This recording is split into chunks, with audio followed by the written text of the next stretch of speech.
Hi, I'm Robin, and this is my best friend Jim. We met in junior high. It was my first day at school. I was bored in math class, so I decided to disrupt it. When the teachers walked in, I pretended to be sick. I clutched my throat and bulged my eyes out. Robin, are you okay? A rare disease. I forgot my pills at home. My hair's about to fall out. Hair? Nonsense. At first he didn't believe me, but then Jim broke in. I know what he's talking about. My grandfather has the same disease. He needs a doctor, now! I pretended I was about to fall. Jim ran up to me and held me up. He kept playing along, and the teacher eventually believed us. He got scared and ran for a doctor.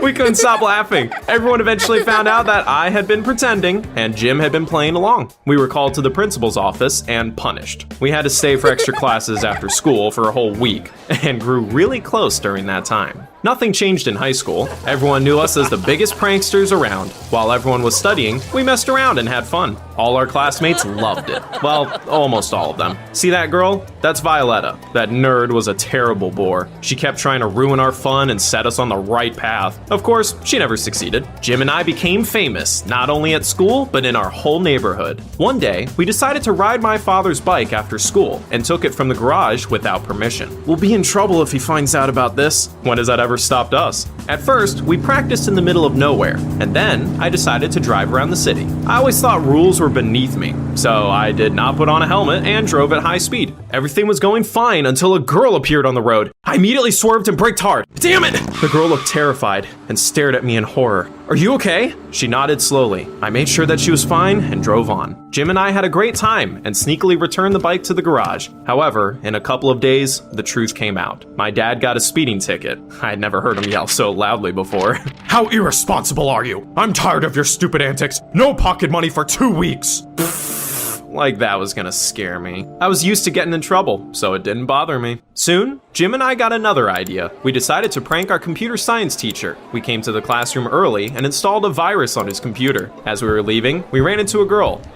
I'd never seen her before. She looked cool. Just look at her outfit. It turned out that she had just been transferred to our school. Her name was Murda. We were told to work on some boring tables when the class began. At some point, all the computers froze and a hilarious meme appeared on the screens. What is this? The teacher tried to remove it but failed.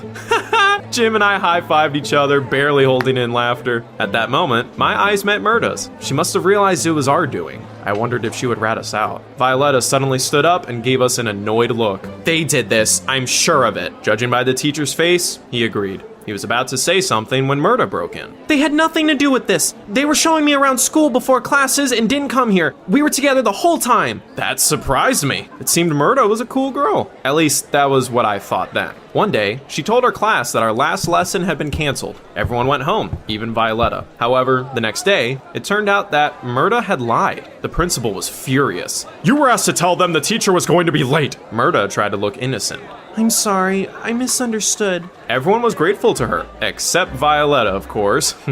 That must have been the first time she skipped a class. After that incident, Murda tried to befriend us and started suggesting all sorts of pranks. She was great, but a bit annoying. Eventually, we let her join us. While Murda was on the lookout, Jim and I dressed up the skeleton model in the biology classroom. Then, we quickly left, rubbing our hands with glee. However, when everyone came to class, the skeleton looked like it usually did, and was standing in its usual place. Then, I realized that Violetta was looking at me. Damn it! She'd probably noticed us and ruined everything. Weirdly enough, she didn't tell anything to the teacher. Since that day, we had a rough patch. Our pranks had never failed so often before. It seemed like Violetta was constantly watching us and always staying one step ahead of us. It was infuriating. But one day, something truly bad happened. For some reason, Jim looked sad when he came to school. You okay? My parents bought a house on the other side of town. We're moving, and they're transferring me to another school. What? I was shocked. We couldn't let that happen. We should do something. We tried to think of ways to make Jim stay at our school. I called his parents, pretending to be the principal. Mrs. Brown, I heard rumors that you were going to transfer your son to another school. I would strongly advise against it. He has an excellent academic record in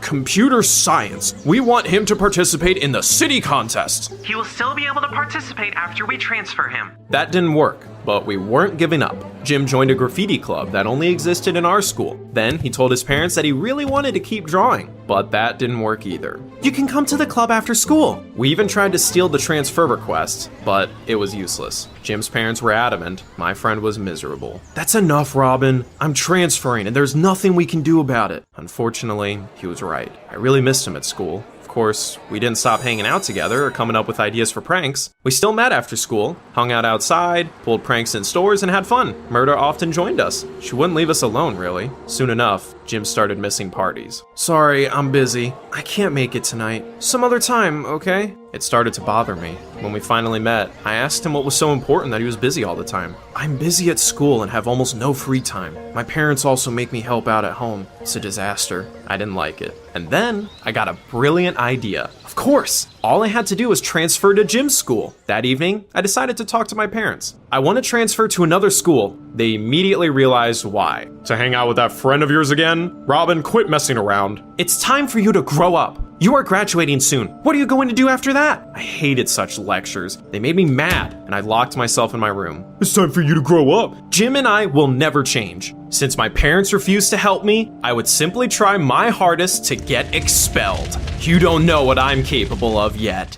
The next day at school was crazy. I outdid myself. I started a food fight in the dining room and spilled soup over our chemistry teacher. Then I exploded several crackers with colored powder in a hallway at recess.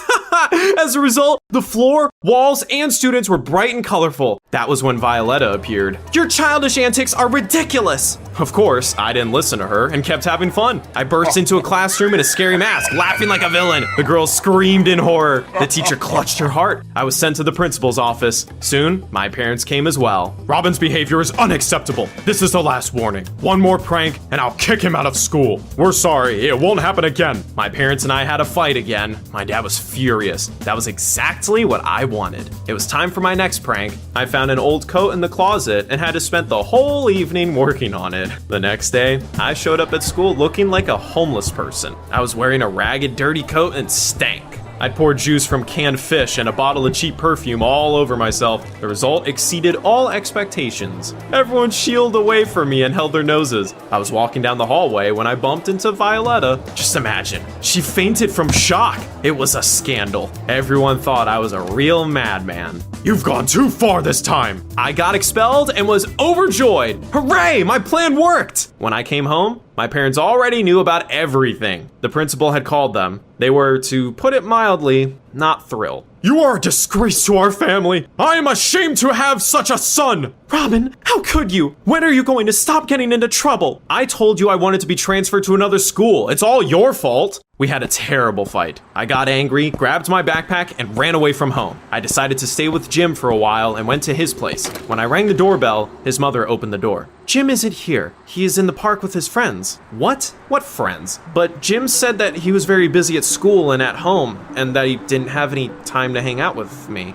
Nonsense. He goes to an ordinary school and he has no chores. I was so confused. Had Jim lied to me? Why would he do that? I went to the park to get to the bottom of it and immediately saw Jim. He was sitting next to his new friends and looked happy. They were discussing something and laughing. Hey Jim, mind explaining this? He hesitated, but then got up and took me aside. Listen, I didn't know how to tell you about it, but I've cleaned up my act and want to go to university. My new friends are a good influence. Are you trying to say I was a bad influence? I didn't say that. We both went too far. However, I decided to stop. You should consider changing too. I couldn't believe my ears. He sounded almost exactly like my parents. Do you want to meet my friends? Screw you! He could hang out with losers if he wanted to, but I wasn't about to join them. I pushed him away and left. I felt terrible. How could he do that? I wandered through the city and thought about his betrayal. I got kicked out of school, ran away from home, and now what? Should I find like-minded people? We could hang out and live together. I suddenly thought about Myrtle. She was a troublemaker and wanted to spend time with me. I called her and told her about my plan.